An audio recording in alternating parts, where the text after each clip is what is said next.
So Invincible is officially back, and we got the season 4 premiere today. Not only did we get that, we got 3 episodes released. And let me just say, they were absolutely awesome. So without further ado, let's get right into it, because today we're talking Invincible season 4 premiere, breakdown, and review. But before we get into anything, guys, please, for me, like this video, subscribe to the page, and hit that noti bell. Alright, let's get right into it. So right off the bat, we can see how much has affected Mark from the previous 3 seasons. That was going to be a big focus for this 4th season of Invincible, and they showcased that virtually right off the bat. And honestly, in my opinion, I really like that. I like when heroes have to go through some sort of trauma. I really enjoy when there are repercussions for things they do in previous seasons, especially from an emotional level, because although yes, we want our heroes to always be up on this pedestal, there are moments where they are very much so down to earth and on our level. They are brought down to the level of humanity. They are just normal people with extraordinary abilities. However, their emotional state and who they are inside is very much so human, and that is showcased for the character of Mark. Yes, he keeps on persevering. Yes, he keeps on going. And he even has that moment with his mother when he says to her, "I can't be tired. That's not something that I can do. I have to just keep on going." And he mentions how people look at him, because the Invincible War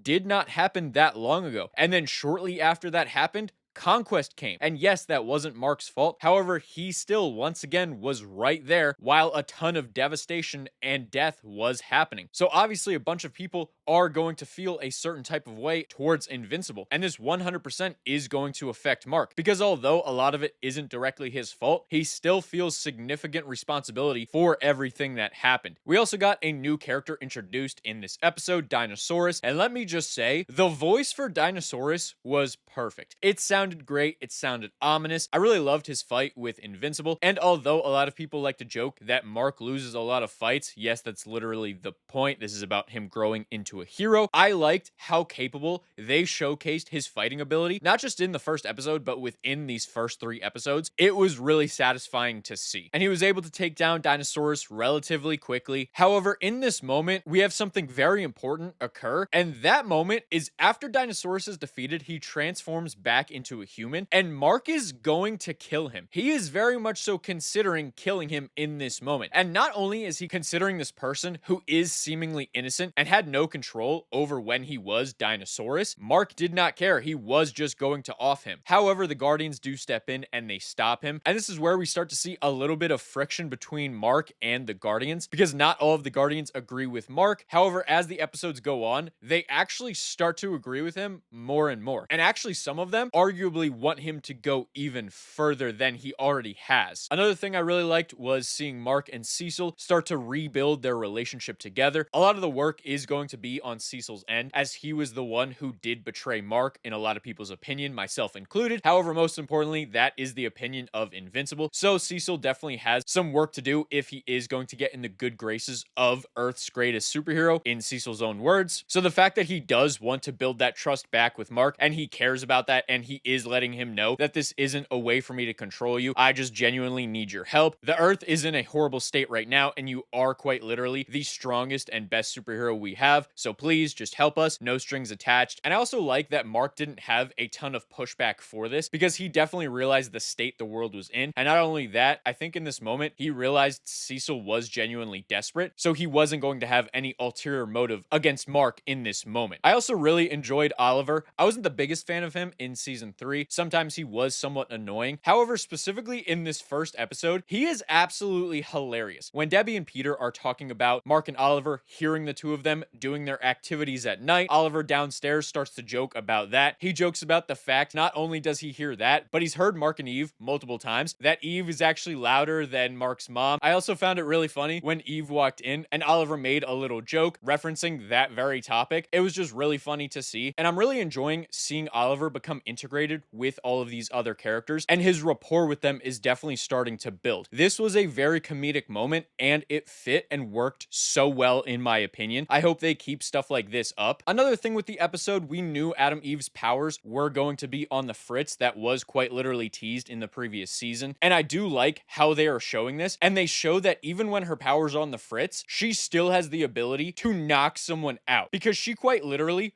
punches that girl one time and she is completely unconscious. Absolutely cool. Is that because Adam Eve is one of my favorite characters? Yeah, probably, but still, awesome moment, totally badass. But speaking of Eve, we also get some more interactions with Eve and her family, Mark interacting with Eve's family, and let me just say, Eve's dad is absolutely horrible. He is a horrible person, a horrible character, which actually probably makes him a good character because all the audience is supposed to dislike him, so I guess he is doing his job, but still, I don't like him. He annoys the hell out of me, and seemingly everything he says is just a dig at someone, either at Eve, at Eve's mom, or at Mark, which he does multiple times throughout this episode. And he actually makes Mark feel so guilty that he starts to question his relationship with Eve, because Eve's dad quite literally points out that his daughter has been able to survive so many battles. However, the 2 times that she was closest to death were because of something to do with Mark. And even if he wasn't the direct cause of those 2 things, they only happened because Eve was associated with Mark. Therefore, it was inherently his fault in some ways. So that part I do actually really like. However, the delivery of it from her dad was definitely in the most dickish way possible. And just every interaction from her dad is just to be shown that he is a horrible person. Even the interaction between Eve and her mom, where her mom talks about true happiness and sometimes you do just have to settle. And in this moment, Eve kind of realizes that her mom is actually talking about herself because her mom was the one who settled for her dad. And perhaps Eve should just settle and have some type of happiness versus risking everything for this amazing love that could bring you great happiness, but could also bring you great pain. Because up until this point, Invincible arguably has brought a lot of pain and suffering into Eve's life. However, she would probably argue that all of the good definitely outweighs the bad, which is one of the many reasons why I absolutely love her character. However, my praising of this episode does not end there, because before the episode ends, we get to see Conquest. However, it is not for long because he points out how foolish the people of Earth were for thinking they could just trap him. And this is very true because Cecil should have known that Viltrumites can quite literally create momentum out of thin air. That is how they literally fly. He has seen multiple Viltrumites in action. He saw Omni-Man in action multiple times, and he never put 2 and 2 together to think that Conquest could very easily break out of this prison when he is actually conscious. And this is literally what he does. He escapes, and then he does fly off, and that is where the episode ends. Absolutely great episode. Really enjoyed it. I don't think I have any actual critiques or anything that I disliked about the episode. And speaking of not having anything that I disliked about an episode, getting into episode 2 was absolutely amazing. We see Viltrum. We see backstories for Viltrumites. More specifically, we see Omni-Man's origins. We see him teaching a bunch of kids. We see what it is like to be a kid on Viltrum, and it is absolutely insane. There is a girl who is answering a question, and just because she hesitates for a little bit, Nolan is about to literally kill her, and he quite literally says to her that Viltrumites do not accept failure. However, thankfully for her, she does end up surviving because she gets the question right. However, Nolan in this moment informs the 6 kids that tomorrow they need to come prepared because tomorrow they will have combat training, and at least 2 of them will not survive, which is absolutely insane. But what is even crazier about this moment is that not a lot of the kids look shocked at all, and not only that, they really don't look scared. Some of them even look excited for this, which is really alarming and goes to show you how deep this brainwashing truly has gone for all of the Viltrumites that live on Viltrum, and how they are bred to believe in this philosophy. So much so that all of this seems totally normal, to the point where after this class gets dismissed, Nolan is interrupted by 2 people, and they both inform him that today he is of age. So he needs to prove he is worthy to live. And in this moment, he has to fight his mom and his dad. And throughout this fight, it is revealed that these are in fact his parents. And it is just normal for them to literally try to kill their child. And in this moment, we actually see that his mom probably wanted to kill him. She did not view him as worthy. It was his dad that deemed him to be worthy and ultimately stopped the fight. However, even after Nolan passed this test, his mother still seemed to be pissed and said she hopes she never sees the 2 of them again. And then she just flies off. We then get a little bit more from Nolan as he is joining the Viltrum Empire to help in their galactic conquest. However, before anything can really happen from this, multiple of the cadets just start to die, and then even the captain actually succumbs to the Scourge virus, and that's actually what's revealed to be killing so many Viltrumites. And although I had heard people mention the Scourge virus before, I could never have imagined how many Viltrumites it truly kills. There were billions upon billions of Viltrumites that they were just throwing out into space because they had so many dead Viltrumites. However, what's possibly my favorite part about this is back in present day, we actually see that even Thetis, the person who was responsible for the Scourge virus, didn't know how effective it was, which means Viltrum was successful in hiding the fact that they literally have less than 50 people, that they are so close to extinction thanks to the Scourge virus. And the fact that that happened very likely over 1,000 years ago, it is remarkable that they've been able to keep that a secret for so long. Speaking of things that can kill Viltrumites, that brings me to some of the other storylines that we do get in this episode that I really enjoyed. Omni-Man meeting Thetis, finding out he was the betrayer, and ultimately towards the end of the episode, finding out that he was actually the one who released the Scourge virus upon Viltrum, and how in this moment Thetis is okay with Omni-Man actually killing him, but Omni-Man decides not to and says to him, I need you to promise this is only a last resort.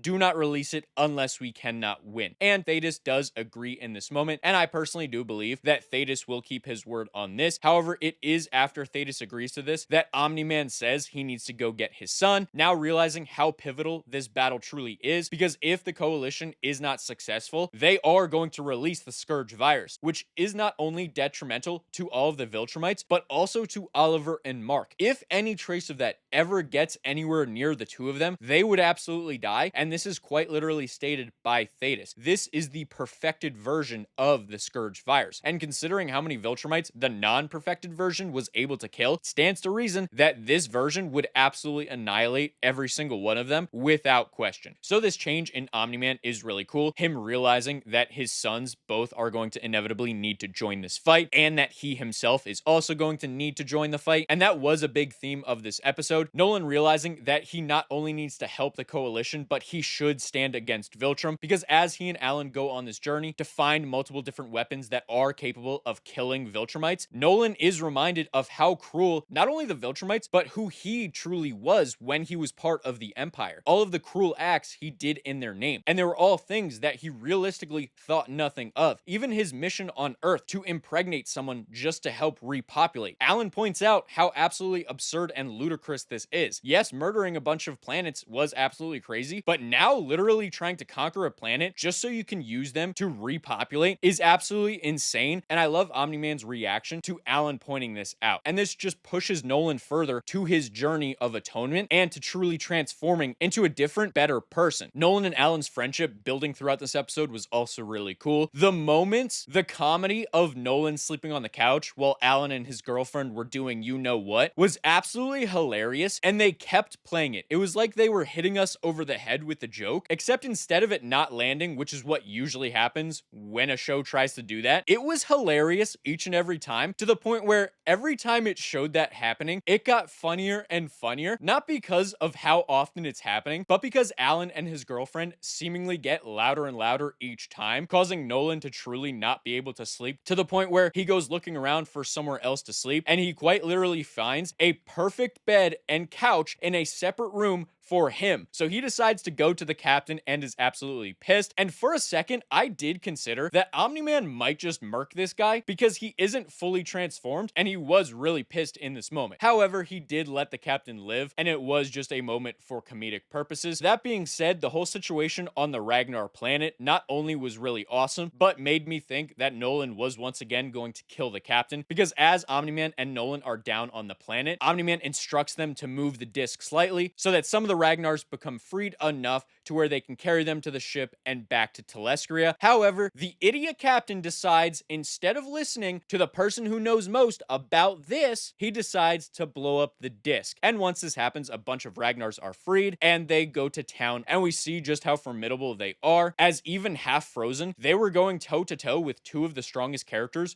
we've seen in this entire series, which is absolutely insane. They do inevitably make it out of there, and although a lot of us would have thought it was justified and quite hilarious, Omni-Man decides to spare the captain, and they do end up leaving. Now, going on to episode 3, some of the things I really enjoyed was everything with Mark and Cecil, talking about what happened with Russ Livingston, because in episode 1, Russ quite literally got murdered by Mark. Yes, he was controlling an alien hive. Yes, he was trying to take over the Earth. Yes, this was the second time that they truly had to deal with the Sequids in this type of way. But was it justified for him to kill technically an innocent person in cold blood? A lot of people would say no. However, one thing that I really liked about the interaction between Cecil and Mark is that Cecil basically starts out with saying, I agree with you, and I would have done the same thing. But then he explains the reason he makes so many of those calls rather than the Guardians doing it is so that other people can sleep at night. Other people can live with themselves. He isn't as old as he looks. It's just all the stress and all the tough decisions definitely adding up and taking their toll on him. And so this shows a level of compassion that Cecil has not only for all of the superheroes, but for Mark in this moment, because he doesn't want Mark to suffer as a result of the choices he makes, especially when they are dark choices like killing someone that is technically innocent. We also see the Guardians have their opinions about this. Some disagree with it, some agree with it, and some say it is in the past. We can't do anything about it now. We can only move forward. However, one thing I liked is it didn't create a huge divide within the team, and it doesn't pit any of them against Invincible. I always like when the Guardians are, for the most part, on the side of Invincible, like with what happened in season 3. All of them helping against Cecil was one of my favorite moments in the whole season. So anything to prevent those relationships from breaking apart is something I'm going to absolutely enjoy. Also, talking about Mark killing Russ Livingston, in my opinion, it was a really cool pivotal moment. I just think him finally not holding back anymore is going to showcase him killing people more and more. And considering we are entering into the Viltrumite War, that is going to be something that he has to do. Against Viltrumites, he has to kill. He has to be prepared to go all out at all times. Hold nothing back. However, I feel like he is also going to have to learn to balance this, and when he is on Earth, he is going to have to be able to hold back to a degree so that he isn't just offing people right off the bat, only when it is absolutely necessary. Like you could argue Russ Livingston was absolutely necessary, which is why to the audience it is justifiable, and it isn't something that is irredeemable for the character of Invincible. Now, aside from that, in my opinion, episode 3 was absolutely the weakest. Every time they do a storyline with Titan, with Machine Head, I could not care less. I don't care about those characters. They aren't interesting to me. The whole syndicate that they have, I don't care about it at all. So pretty much half of this episode for me was kind of lame. This was absolutely by far and away my least favorite episode